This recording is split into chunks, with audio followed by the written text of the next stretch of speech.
today. He's going to be talking about Cedar Creek. I assume a lot of you are probably on his tour tomorrow. We'll get a bit of an overview and an introduction to that. Jonathan's a professor at Fairfax Community College in Middletown, Virginia. He's written a series of articles and a couple of books, which I saw a lot of you getting signed yesterday, so that's great. I'd like to note as well that this is not the anti-Virginia Tech session that we had yesterday, so it'll be a nice little breath of fresh air for us here. So let me turn it over to Jonathan. Thanks.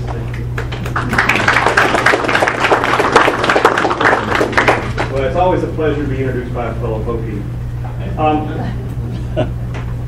About the second week of October, 1864, as General Philip Sheridan's Army of the Shenandoah dug in on the north banks of Cedar Creek, the veterans of that victorious army believed that their fighting in the valley was over.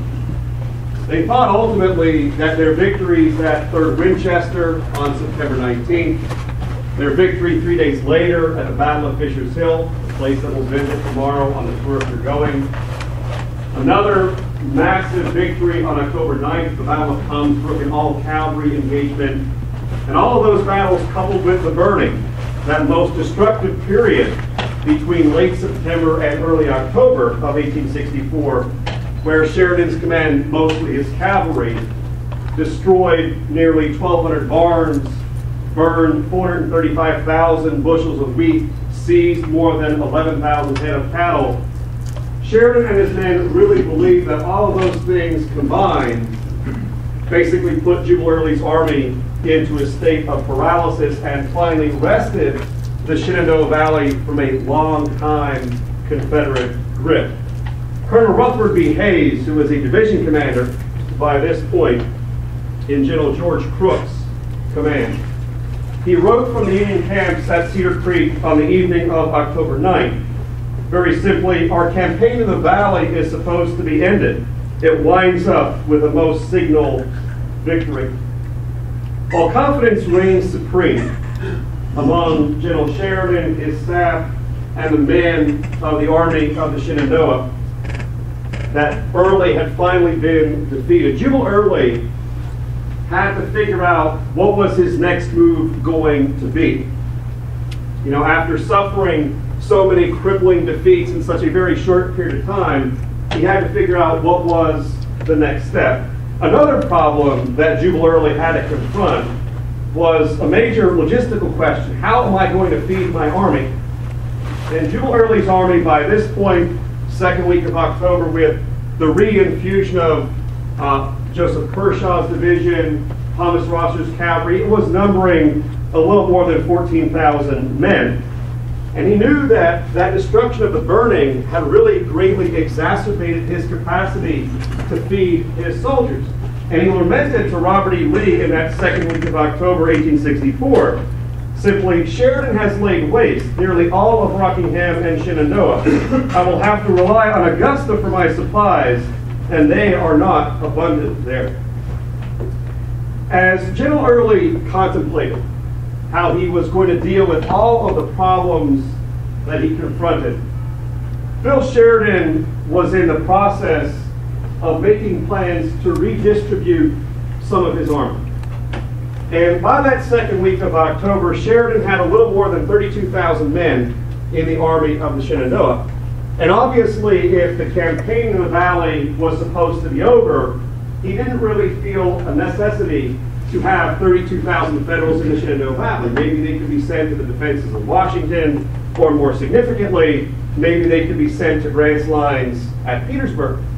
So by that second week of October, Phil Sheridan began to start drawing down his troops. And the most significant move came on October the 11th. Because on that day, Phil Sheridan sent the entire Union 6th Corps, commanded by General Horatio Wright, east across the Blue Ridge Mountains to join Grant's lines at Petersburg. When Jubal Early learned of that movement of Wright's Corps from the Shenandoah Valley, he was beside himself. And if you think back to mid-June of 1864, when Early, made his appearance at Lynchburg and then moved on into the Shenandoah Valley, Jubal Early's mission was not to win battles. Just as Stonewall Jackson's mission in 1862 was not to win battles, it was to use the Shenandoah Valley as a diversionary theater of war. It was to distract the Federals. It was to cause anxiety and apprehension among the Lincoln administration that Confederates would launch an invasion into the north, or that they might push towards Washington, D.C. Jubal Early knew that if he could not do something to hold Horatio Wright's Sixth Corps in the Shenandoah Valley and force Sheridan to recall them, his mission of strategic diversion in the valley was coming to an end. And ultimately, if his mission of strategic diversion comes to an end, he has to leave the valley. And that was Lee's directive to him going back to the middle part of June. So Jubal Early, a very cantankerous fellow, he decided to act. So on October the 12th, the day after Wright's Corps left the valley, I don't know how to react to two screens in the room. On October the 12th, Jubal Early's army was positioned at Mount Jackson, right here. So he decided that he had to move north as rapidly as possible through Edinburgh, through Woodstock, through Fisher's Hill, and toward Strasburg, which just sits several miles south of Sheridan's camps along the banks of Cedar Creek. The following morning, the morning of October 13, 1864, the lead elements of Early's army under General John D. Gordon, they arrived at Hupp's Hill. And Gordon placed some artillery at Hupp's Hill, and he started shelling the Union camps around Belle Grove. Belle Grove, of course, was the headquarters for the Army of the Shenandoah. Very promptly, George Crook, the commander of the 8th Corps, Army of West Virginia, he ordered one of his division commanders, this fellow right there, or if you're over here, it's Thoburn over there, ordered Colonel Joseph Thoburn's division to move out of their camps, move across the Stickley Farm, and engage Gordon's command, which was eventually reinforced by Gabriel Wharton's division along with Joseph Kershaw's division. The fight that occurred on October 13th, compared to other battles of the Civil War, Gettysburg, Antietam, Chickamauga, it really is a very small skirmish. You don't have a massive amount of casualties. Gordon suffers several dozen. Thoburn takes a little bit more heavier losses. He loses 209 men in that fight, including one of his brigade commanders, Colonel George Wells. But even though that was a small fight on the 13th, it really did have huge strategic consequences. Because after that fight on the 13th, it really prompted Phil Sheridan to kind of reevaluate his position. Well, maybe Jubal Early was not yet ready to quit the Shenandoah Valley. And so very promptly after that fight on the 13th, uncertain about Jubal Early's intentions, Phil Sheridan recalled Horatio Wright's 6th Corps back to the Shenandoah Valley. So for the moment, Jubal Early had been able to maintain his mission of strategic diversion when it appeared that it was leaving his grasp. Now, despite that engagement on the 13th, and Phil Sheridan's initial wariness about Jubal Early's intentions in the Shenandoah Valley, it seemed that many veterans of the Army of the Shenandoah still believed that Jubal Early was not a major threat in the region. They still believed that even though Jubal Early was at Fisher's Hill, a mere 5 miles from those Union camps at Middletown, that they believed that Jubal Early was done. The fight on the 13th was perhaps a final hurrah in the Shenandoah before Jubal Early begins to pull out. Colonel Benjamin Coates, a brigade commander in Thoburn's division, he was involved in that fight on the 13th. This is what he wrote on the night of the 13th to his wife. I do not think another battle will result. I have no fears of their attacking us in our general position, as they must know that if they do, we will whip them, as our position is a very good one. Now, while Sheridan's men, for the most part, retained confidence that nothing would happen, Jubal Early's men hoped that they would do nothing by October 13th and 14th. And the reason for this is that by that second week of October, Early's men are exhausted. If you were at the talk yesterday afternoon, given in this room about, kind of the overview of the campaign and Jubal Early and lost cause memory and all that kind of stuff, now if the number was given, he marched his men more than 1,600 miles during his campaign. Well, his men are exhausted. They would love nothing more than to just kind of sit there at Fisher's Hill and gather their breath. If but for a moment, a South Carolina soldier noted, the men of our regiment expected that we would have a long, sweet rest, a rest so much needed and devoutly wished for, after 2 months of incessant fighting and marching. Now, in addition to supply problems, in addition to exhaustion, in addition to the problems of keeping his mission of strategic diversion alive in the Shenandoah Valley, Jubal Early confronted another major problem. The morale of his army was dramatically plummeting by that second week of October. And in particular, the morale was plummeting among those soldiers in his army who called the Shenandoah Valley home. And there's a reason for this. It's the burden.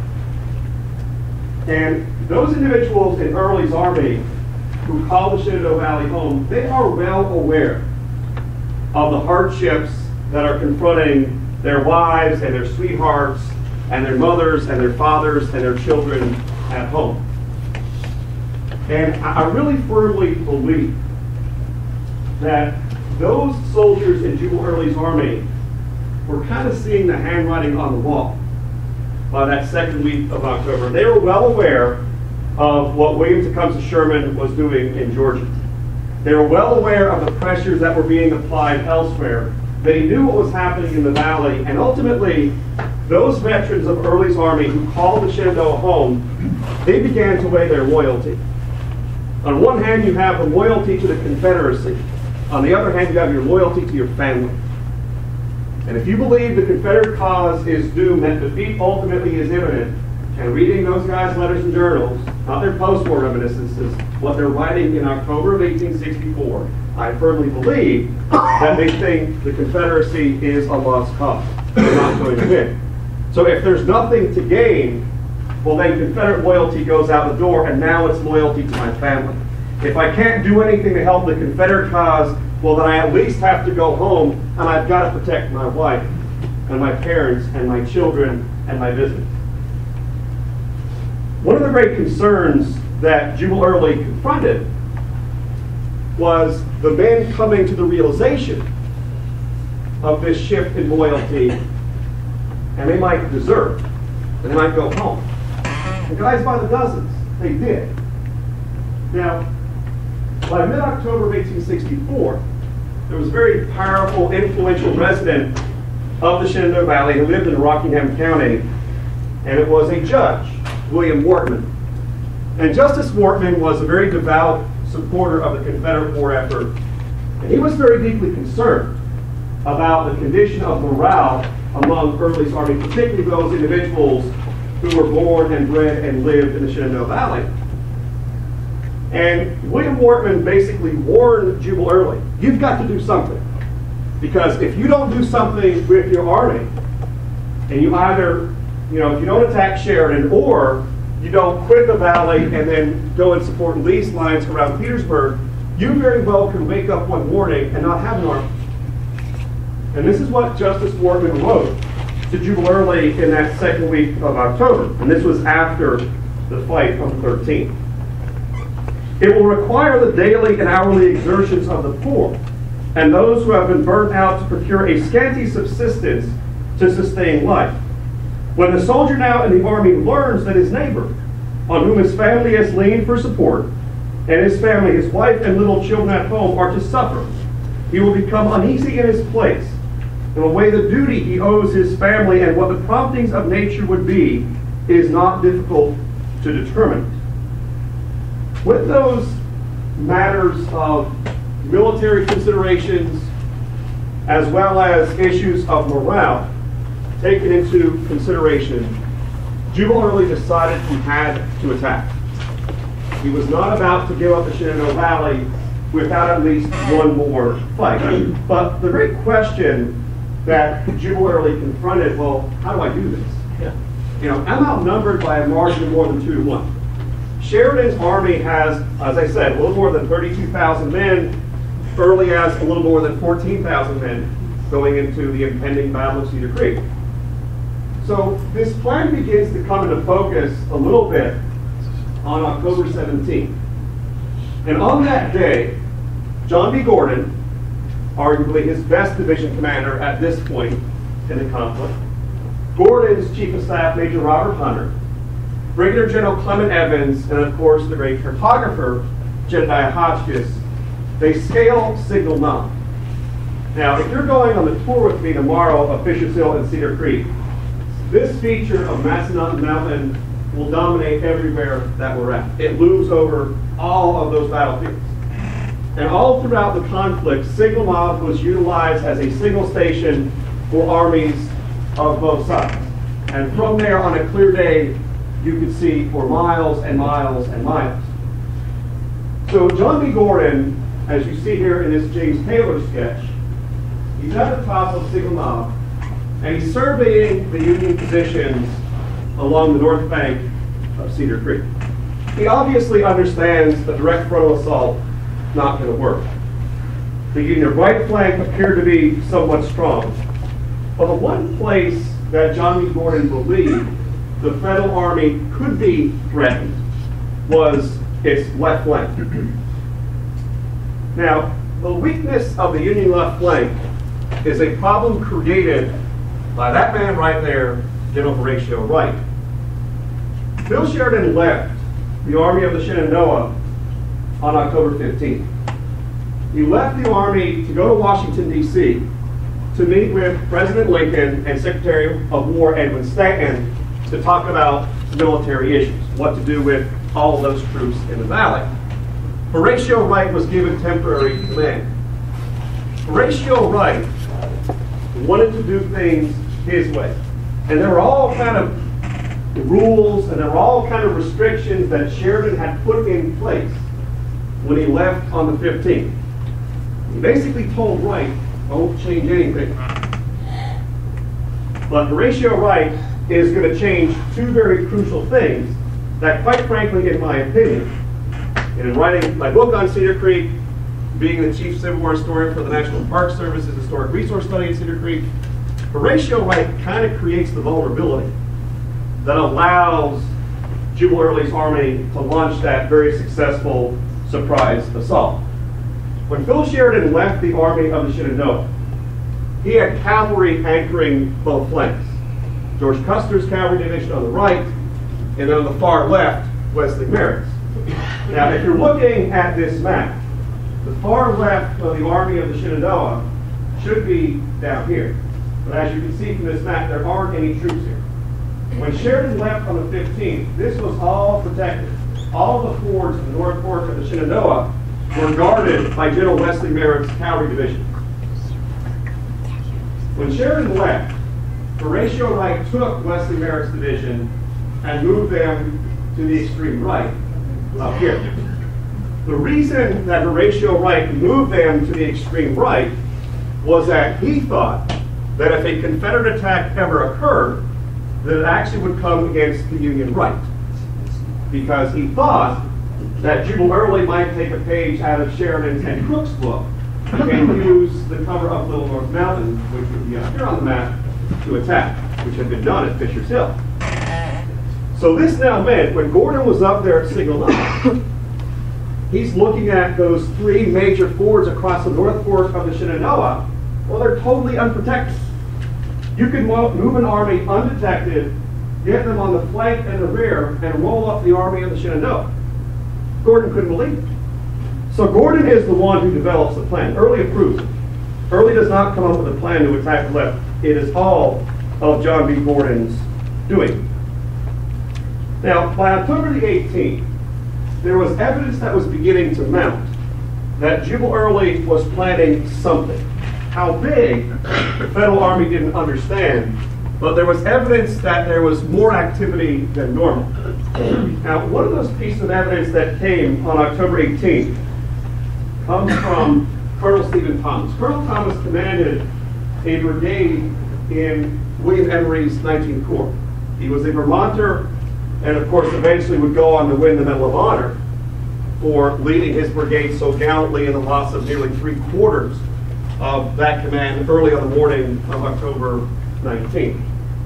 Colonel Stephen Thomas reported to William Emery, who then related to Horatio Wright, that he saw two men near the base of Massanutten Mountain, dressed in civilian clothes, who appeared to be spying on the federal position. And later turns out, more than likely, the two individuals he saw, and again, this is a James Taylor sketch. Taylor, for those of you who don't know, he was an artist correspondent attached to the Army of the Shenandoah. So if you're looking for really good artistic renderings of the valley at this time, Taylor's sketchbook would be the premier resource to use. The two individuals, more than likely, that Colonel Thomas viewed that day were John B. Gordon and Jedediah Hopkins. Getting closer, gathering more information.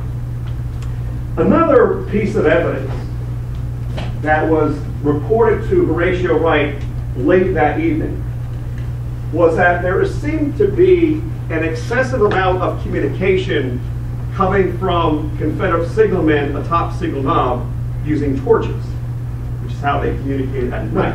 In the day it's wigwam, at night it's with torches. And all of this was reported to Horatio Wright, and Horatio Wright basically just cast it off. Said, I don't think Jubal Early is any major threat. I'm not alarmed by this at all. One officer recalled of Wright very simply, the general did not think there was any occasion for undue anxiety. Now, we might look at this in retrospect and say, you know, with all of this mounting evidence, how could Wright turn a blind eye to what was happening? Well, here's what I believe is the answer. On the night of October 18th, Colonel Thomas M. Harris was a brigade commander in Brooks Corps. He filed a report with Horatio Wright, and Harris had been ordered to reconnoiter along the back road toward Fisher's Hill to see what were Jubal Early's men doing. And when Harris got within view of Fisher's Hill, he saw the entire Valley Army gone. So he reported back to Horatio Wright very simply, well, Jubal Early has left Fisher's Hill. And he's right in that. But then he guessed on the second part of his message. He said he has left the valley.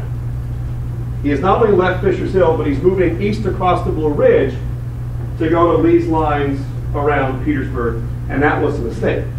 Jubal Early was not leaving Fisher's Hill to leave the valley. He was leaving Fisher's Hill so he could move his men along the base of Massanutten, cross those three fords over the North Fork of the Shenandoah, and get into position to launch his surprise attack against the army of the Shenandoah.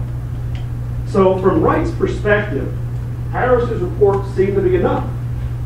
But it wasn't enough for one guy. And there's one individual, and I'll make this point more clear on the battlefield tomorrow. One guy who doesn't receive enough of credit for what happens to the Army of the Shenandoah at Cedar Creek is William Emery, commander of the 19th Corps. I think Emery does a superb job. He is on at this battle. And William Emery has an argument with Horatio Wright that night, after all this evidence has come in. And he says, I think you're wrong. He says, I don't believe Jubal Early has left. I think Jubal Early is planning something against us. And there was this back and forth going on, and finally Horatio Wright caved in. He said, fine. He said, if you don't believe Harris's report, and you don't believe me, and Horatio Wright had a little bit of an ego problem, in my opinion. But he said, if you don't believe me, I'll tell you what we'll do.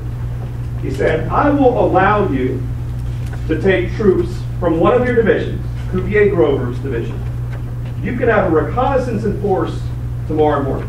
He said, get your men up at 3 o'clock and go to Fisher's Hill. And he said, you can either corroborate or refute Colonel Harris's reconnaissance report. Well, Emery felt relieved by this. He thought that he had gotten through. But the reality was, Horatio Wright was only doing this to pacify William Emery. Because right after that argument, and the timing of this is important, right after that argument, Horatio Wright issued an order to all of his corps, division, brigade, and regimental commanders, suspending another order that Phil Sheridan had put into place before he departed on October 15th. Phil Sheridan told Horatio Wright, he said, "I want you to sound reveille at 2 o'clock every morning." Get him up at 2 a.m. And he said the reason for this is that if Jubal Early decides to launch a surprise attack, I don't think he will, but if he does, we're dressed, we've eaten, we're ready, we're in our earthworks. We'll be able to put up a much better defense. Horatio Wright thought, with all of the reports that he received, that this was quite simply stupid. Why should he get the men up at 2 a.m.? So he suspended the order that night. Told the men, sleep in, you have nothing to worry about. A veteran of the 14th New Hampshire, a regiment in the Union 19th Corps, Corporal Francis Buffum, this is what he wrote about Horatio Wright. Some suspicions were aroused, but none at all of his real intent. Some unusual movements of rebel troops was observed, but evidently General Wright was not in the slightest degree alarmed. Regardless of the uneasiness among the likes of General William Emery, and there were a handful of others, Captain Henry DuPont, for example, Chief of Artillery for Crook's Corps, he also thought that something was up. Didn't quite understand what, but he really did feel that Jubal Early was planning something. The large majority of men in Sheridan's army, quite frankly, thought nothing was going to happen. A veteran of Emery's command penned, "Probably no army turned into its blankets with a more perfect feeling of security than that which possessed Sheridan's troops on the night of October 18th.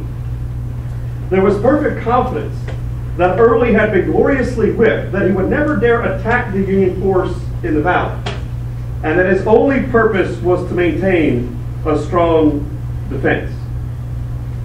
While the large majority of Sheridan's men went to bed that night with that false sense of security, that false sense of confidence, Jubal Early was beginning to move his men into position to cross the North Fork of the Shenandoah River. During those early hours of October 19th, Cedar Creek, which feeds into the North Fork, was protected on its left by several score soldiers from the 5th New York Heavy Artillery, commanded by Captain Frederick Wilk. When those guys were out on picket that night in the early hours of the 19th, they heard what they thought was an excessive amount of noise coming from the south and east. And Wilkie's men, they weren't the only ones to hear this. George Crook heard it as well. Commander of the 8th Corps, the guy responsible now for protecting the Union left flank. Crook decided that he was going to send someone out to investigate. Now, the individual who had the dubious distinction of being the officer of the day for the Union 8th Corps was Lieutenant Colonel Luther Fernie of the 34th Ohio. And Crook was told by Fernie, or he told Fernie, excuse me, he says, "Splash across the North Fork and see what is the cause of all this noise." He went by himself. Fernie splashed across the North Fork of the Shenandoah River, and he ran right into the lead elements of Jubal Early's columns, being led by Joseph Kershaw's division, and Fernie was captured. So the only individual who had real, true, legitimate knowledge about what had happened and the guy who could sound the alarm, he was captured. So there's no way that he's going to get that information now in time to Horatio Wright and Crook and others. Well, the alarm was sounded around 4 o'clock that morning, because at 4 a.m., Jubal Early's cavalry, which, as you know from talks yesterday, Jubal Early didn't think much of, but they began to probe the Union left and the Union right. Rosser's cavalry up here, General William Payne's cavalry down here. And what the Confederate cavalry were trying to do with that 4 a.m. probe was to kind of throw the Federals off. If they're attacking both flanks, where actually are they going to strike? Well, an hour later, around 5 o'clock that morning, the Federals have their answer. They're focusing everything exclusively on the Union left. Joseph Kershaw's division, as you can see in this map right here, they slammed promptly at 5 a.m. into Colonel Joseph Thoburn's division, the leftmost division of the Union Corps. Thoburn's men were asleep, because White said, sleep in. Well, they were roused from their slumber. They gathered what they could of their equipment, their cartridge boxes, muskets, and the like. Some of these guys are coming out in their skivvies. They tried to put up as best a defense as possible. But the reality was, the momentum of the Confederate attack was too much. Thoburn's men broke. More than 2,500 men broke from that position in 15 minutes. In that 15-minute time period, Thoburn lost 600 of his men. This is a massive tidal wave sweeping over the Union left flank. After Thoburn's division had been routed from their position, the next division of Crook's command, commanded by future President Rutherford B. Hayes, suffered a similar fate. About 15 minutes were driven from the field. So what this means is that by 5:30 that morning, the entire 8th Corps, this is a rather small corps, had a little more than 5,100 men, the entire 8th Corps was driven from their position. So now it meant that the next troops in line to feel the weight of Early's assault were William Emery's 19th Corps. Now, William Emery's men were, to be blunt about it, rather rattled by the appearance of Crook's men streaming to the rear, half-clad, frantically running north. And the reason that this caused such fear and consternation among Emery's men, Crook's command, they're kind of like the shock troops of the Army of the Shenandoah. If you think back to the Third Battle of Winchester on September 19th, they were the contingent of Federal soldiers who really started to apply the pressure on the Confederate left flank. It ends up bending back and being destroyed by Sheridan's cavalry. 3 days later, it was Crook's Corps who executed this massive flanking maneuver to win the day at Fisher's Hill. So now the guys who had done so much flanking were being flanked themselves. And this struck some fear into Emery's men. But what calmed their nerves a little bit, particularly the men of Cuvier Grover's division, who were positioned a little bit closer to the Valley Pike and would have to lead it first and foremost, was that these guys had been up since 3 a.m. And they were up and they were ready because they were supposed to go out on that reconnaissance mission toward Fisher's Hill. Obviously, there was no need for that now. But they were ready for it. Francis Buffum, again of the 14th New Hampshire, he wrote, "In the 19th Corps, all was alarm, but no confusion. The men were all under arms. The worst apprehension was that Crook had been attacked. For more than an hour, the 19th Corps held their position." And again, if you're going on the tour tomorrow, it's not just about them holding their position, but it's about Emory repositioning his troops to really break some of the significant momentum of Early's assault. I mentioned Colonel Stephen Thomas earlier in my remarks this morning. Thomas's brigade would be sacrificed on a ridge east of the Valley Pike to slow down Jubal Early's assault. They held in their position for more than an hour, allowing Union wagon trains, about 500 of them, parked in front of Army headquarters around Bell Grove, to evacuate. I mean, could you imagine what a tremendous boost to Confederate morale it would have been for Jubal Early to capture 500 well-stocked supply wagons? It would have had, the same impact, I believe, as, George Washington attacking the Hessians of Trenton, getting those supplies. But ultimately, by about 7:30 that morning, the 19th Corps they pulled out. And as the 19th Corps pulled out of position, General Wright now had to turn to his own infantry corps, the 6th Corps. Now, Horatio Wright's 6th Corps, which was under the command of General James Ricketts at this point, he had 3 divisions. And initially, what he did was he took 2 of those divisions, Colonel Joseph Warren Keifer's division and General Frank Regan's division. He told them to come from their camps. He said, march toward Belle Grove and engage the enemy. Well, Keifer's and Regan's divisions, they got as far as this stream right here known as Meadow Brook. And there's a ridge that runs just right here along the banks of Meadow Brook. Keifer was posted here, Regan here. And for about 30 minutes, they slugged it out with Early's attack columns. But after that half hour's worth of fighting, running out of ammunition, they too, like the 8th and 19th Corps, they pulled out, and now you have this massive stream of troops, moving through Middletown, moving north into the direction of Stevens City, which is about 5 miles north of Middletown. And we'll actually pass through that community tomorrow on the tour if you're going to take part in it. By 8 o'clock that morning, all of the Army of the Shenandoah, all of its infantry corps, were driven from the field except for one small, tiny part. And there was someone in this room yesterday, was it you who asked about Vermonters? Yeah, it was actually. Well, this is your Vermonter. Right now.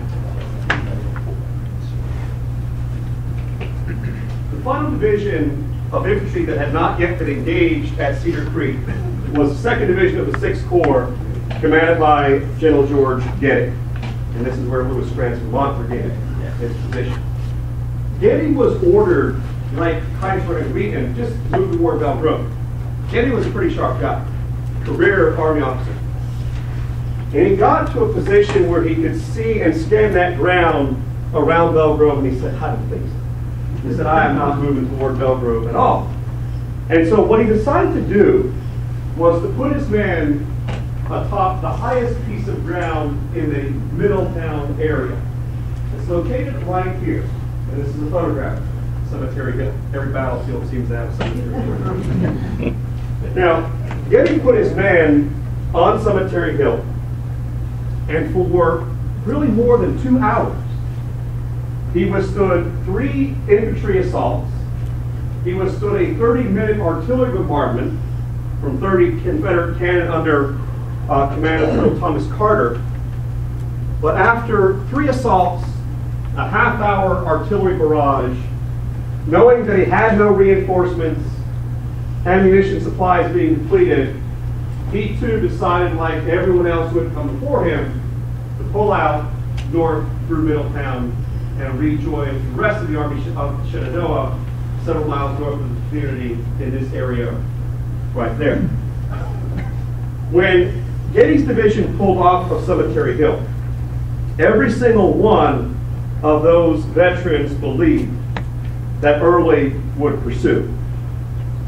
Lewis Grant, the commander of the famed Vermont Brigade, who had perhaps fought the best at Cemetery Hill.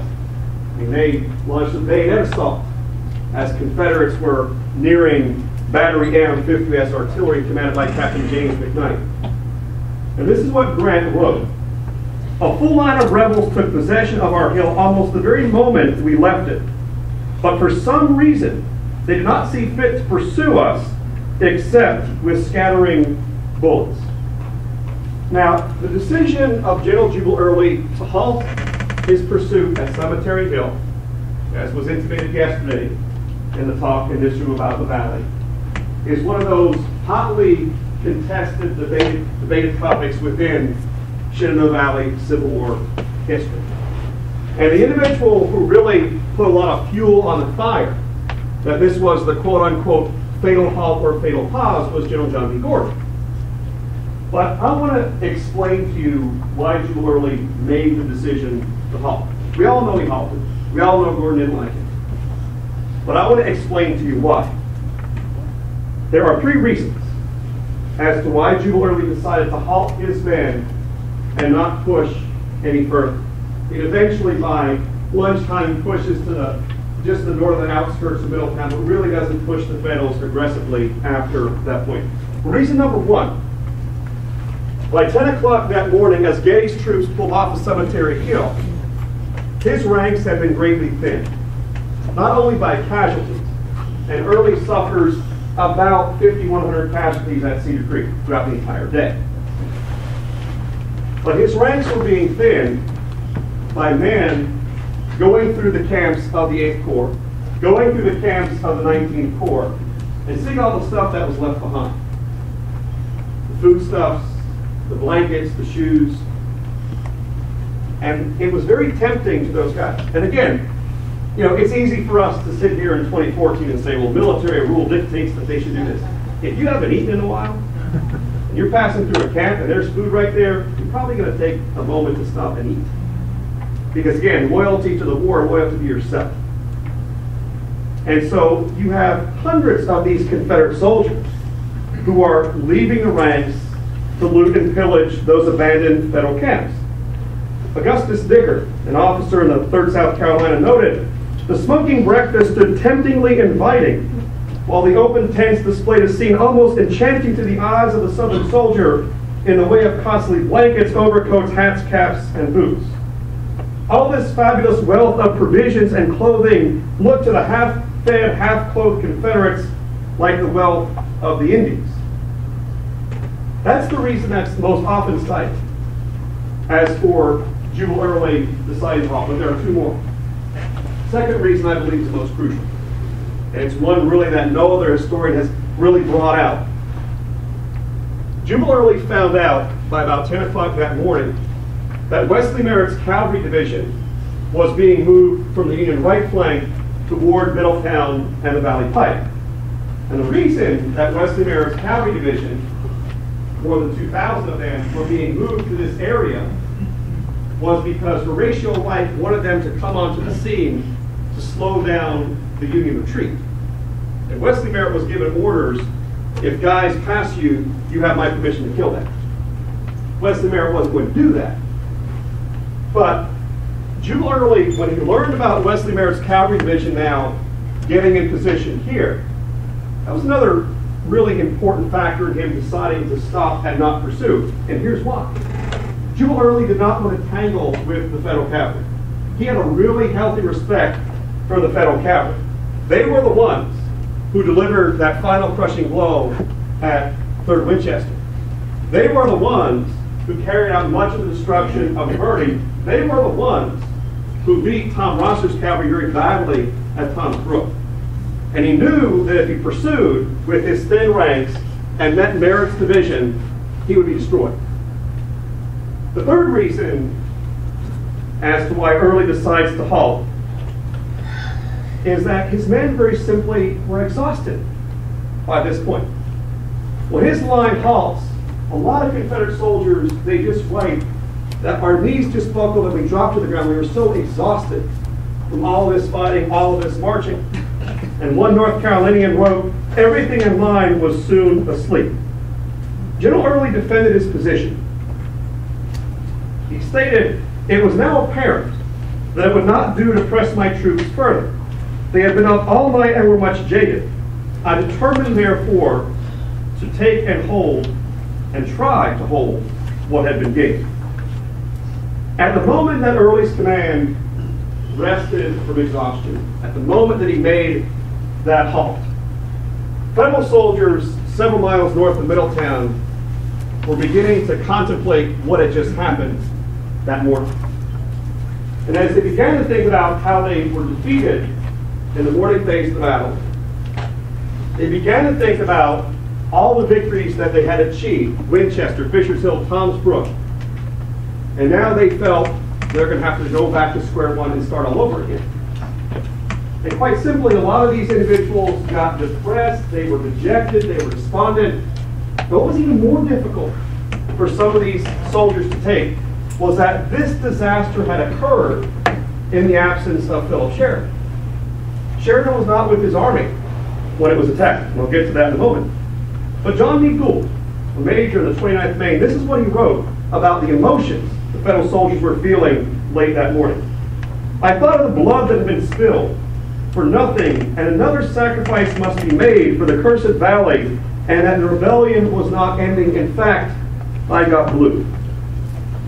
Well, as I've already intimated, when Sheridan awoke on the morning of October the 19th, he was not with his army. Sheridan arrived in Winchester late on the night of October 18th from that several-day stint in Washington, D.C. He bedded down for the night at this home right here, the Logan House. Now, if you're familiar with Winchester and the Logan House, it's white and has big columns and a big dogwood apple in front. But this is what it looked like during the time of the war. Sheridan bedded down that night, had every degree of confidence in Wright, had every degree of confidence that nothing was going to happen. And then he awoke on the morning of the 19th.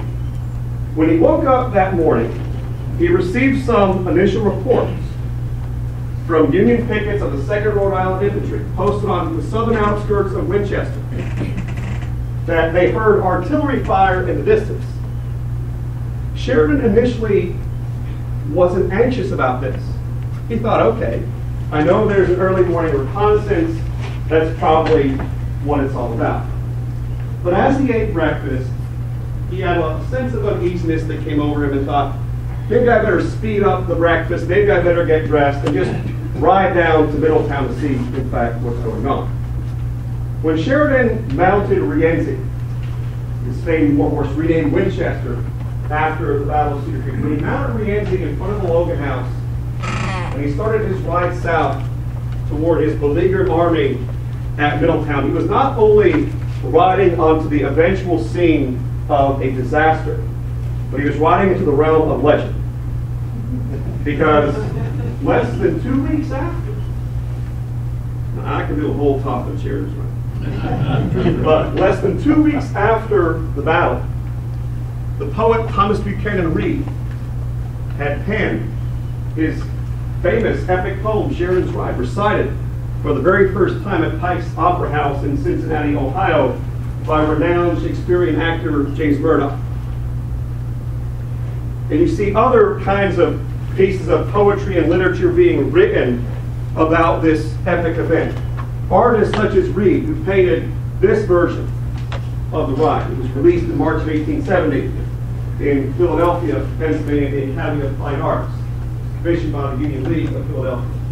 Artists like Reed, Charles Andrews, sculptor James Kelly, Thurman Tholstrup. Artists made a living for months and years and decades after the war painting versions of that. But when Sheridan arrived on the scene, he found his army in all kinds of disarray. And he was running through in his mind what he should do. And his initial impulse was actually not to stay and fight, it was to pull back to Winchester. But he thought that would be really bad for morale. So he decided that he was going to reorganize his army, launch a counter-assault. One of the very first individuals to greet Phil Sheridan that day was Horatio Wright. And Horatio Wright, after 1888, after Sheridan's memoirs came out and Sheridan took a lot of the credit for what happened at Cedar Creek, Horatio Wright, post-1888, said, I was the guy who got the army reorganized, and I'm the whole reason for success. You're also the guy who created the vulnerability that led to early surprise assault, in my estimation. But the day after the battle, Horatio Wright wrote a letter to his wife saying how ecstatic he was to see Sheridan. And it is true that Horatio Wright started to reorganize the army by the time Sheridan arrived around 10:30 that morning. But there's one thing that Horatio Wright could never ever do, and that was instill confidence, inspire men. Say what you will about Phil Sheridan. I know many of you know Eric Wittenberg in this room. He's not too kind to Phil Sheridan. But Phil Sheridan had an uncanny ability to inspire his men. And that was something that Grant admired about Sheridan. And Wright knew I could reorganize the lines, I could tell the men it was okay, but they're not going to believe me.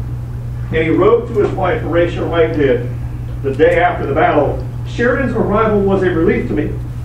And Sheridan had naturally enough more influence over the entire army than I had. Around 4 o'clock, Sheridan rode up and down his lines. His counterattack began.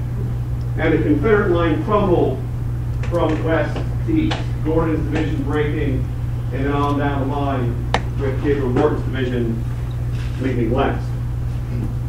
With Sheridan's grand success at Cedar Creek, major military campaigning in the Shenandoah Valley had now come to its end.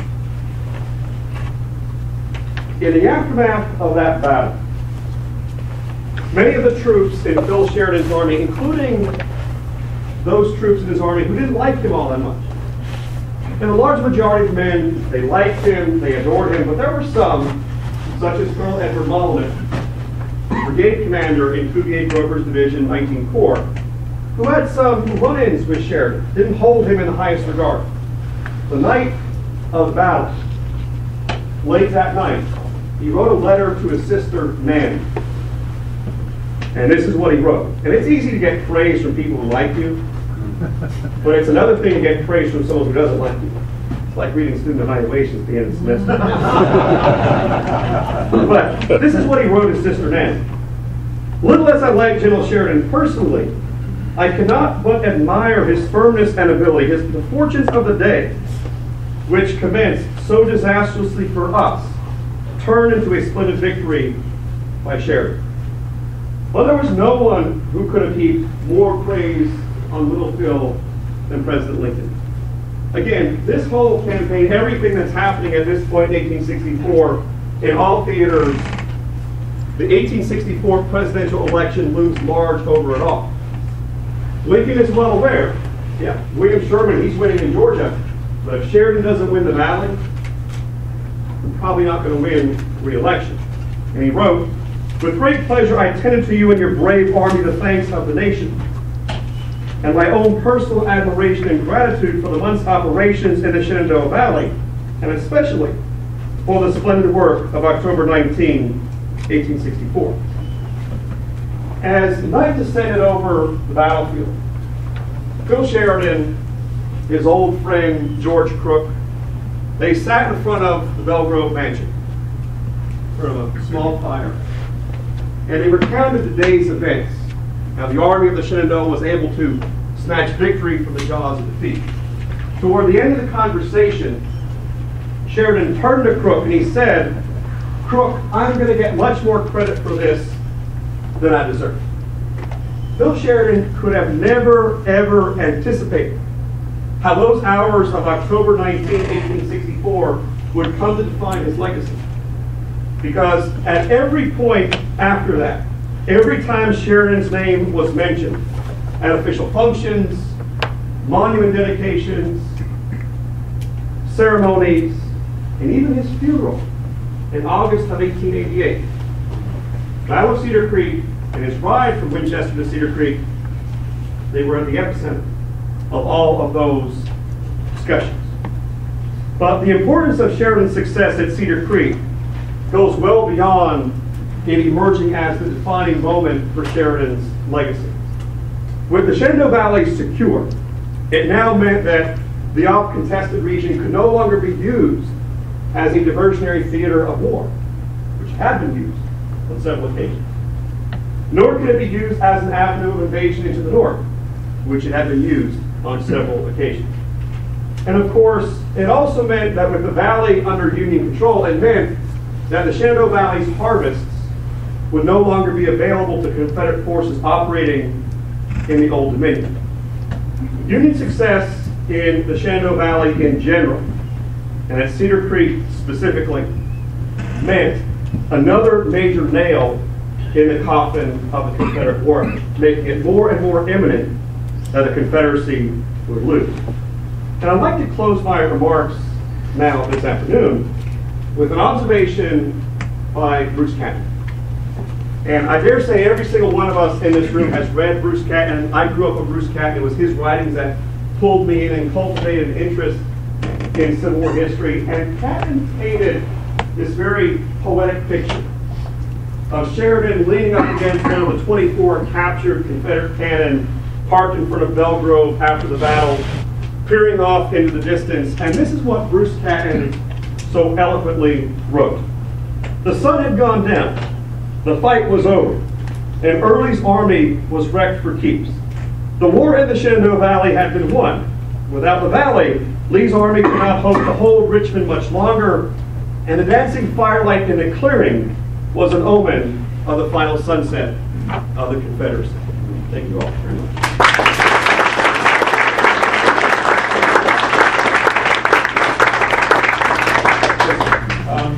You talked about the other side of Sheridan's reputation. Could you indicate what are the things In terms of why he wasn't a good commander?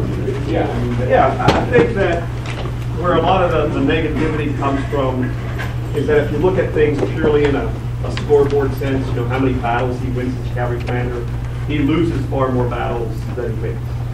And I think that's where his detractors, like Eric, are coming from. And I respect Eric highly. We spoke together at Steve Shader's conference in Springfield back in April. But that's really where most of the detractors come from. Yes, sir. Hey, just one quick question. That picture you had of Signal Knob on Massanutten, is that the north end or south end? That's the north end of Massachusetts. So there's also one on the south end. They're across Keys. Yeah. Yes, sir. Depending on what source you're reading, it seems to be that Jubal Early is either blaming his men entirely for the stop and saying that he had nothing to do with it, even saying that he was rallying them, or admitting that he allowed them to stop. Which one do you think actually happened? Because there are some accounts of him rallying the troops to try and keep going. Well, yeah, that's a good question. I think Jubal Early, his men at that point, I think they're acting on their own accord. I really do. I don't think he's allowing them to stop at all. And here's something else I think that you might want to consider. I know that some individuals like to think that all the men in Jubal Early's army really adored him. There's some language. Are you going on the tour tomorrow? No. Okay.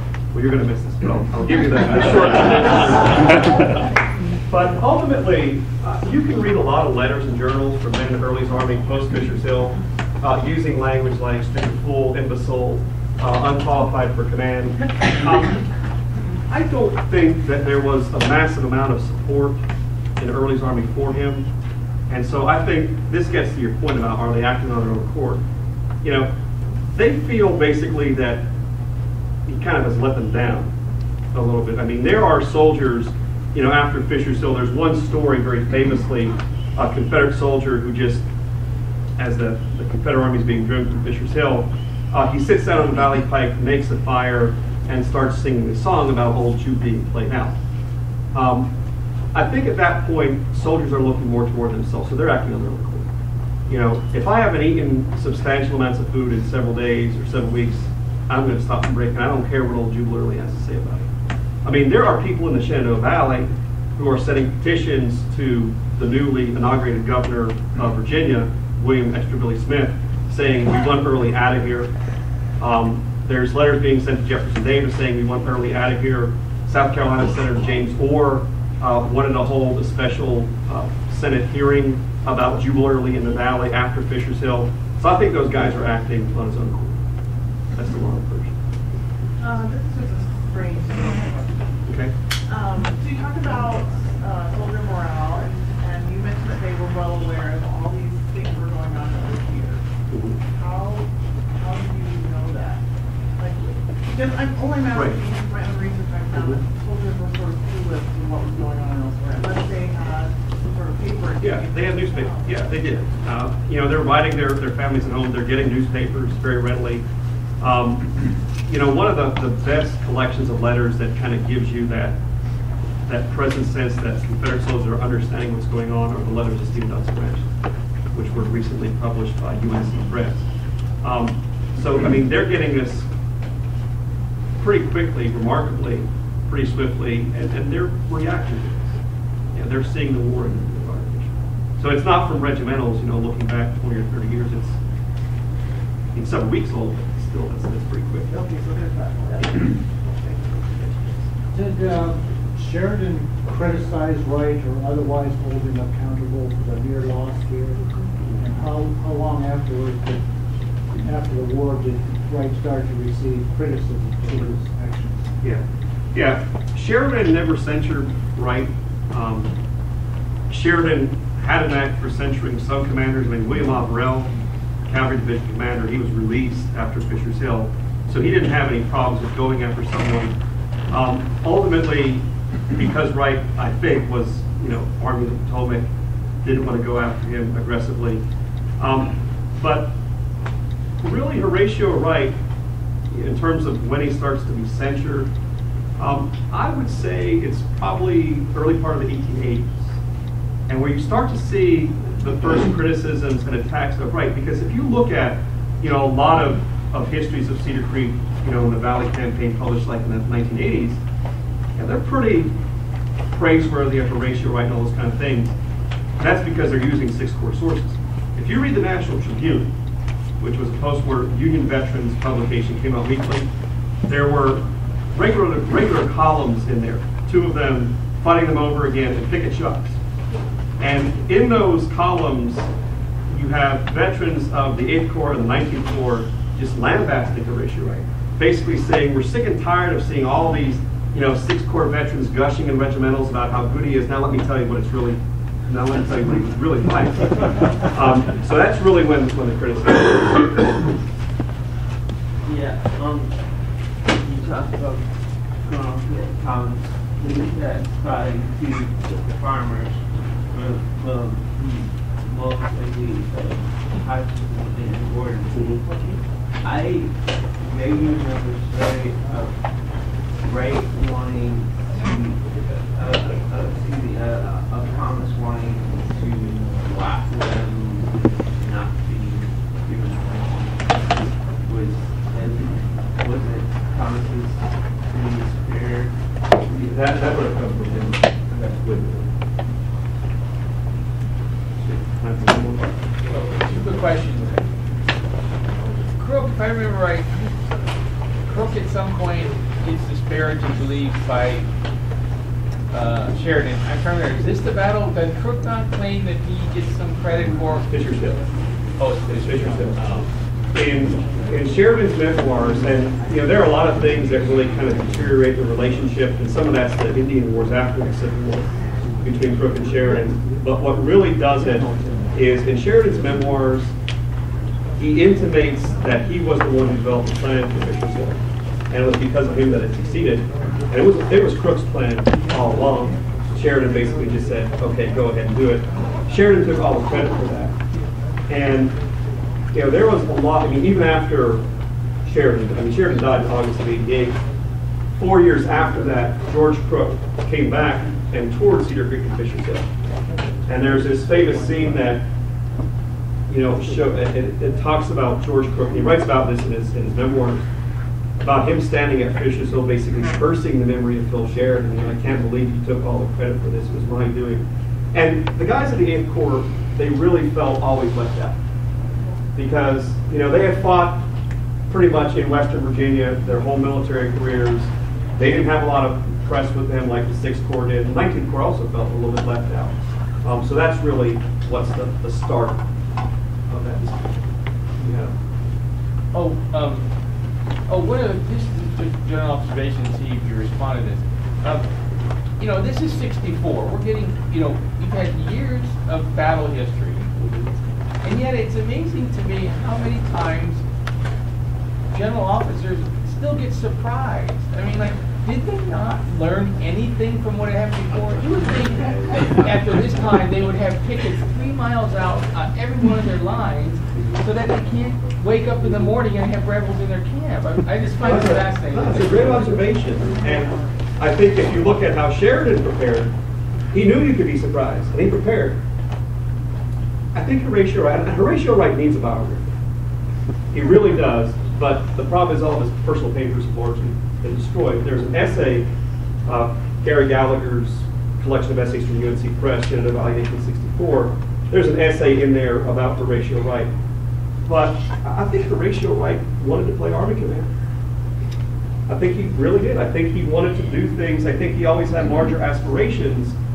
And he thought, well, if I do this and kind of show off Sheridan that you don't need him down there, well, obviously that didn't work out. But I think ego plays into it.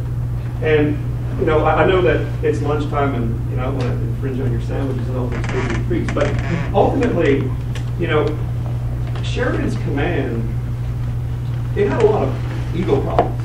You know, Crook and Wright did not get along at all.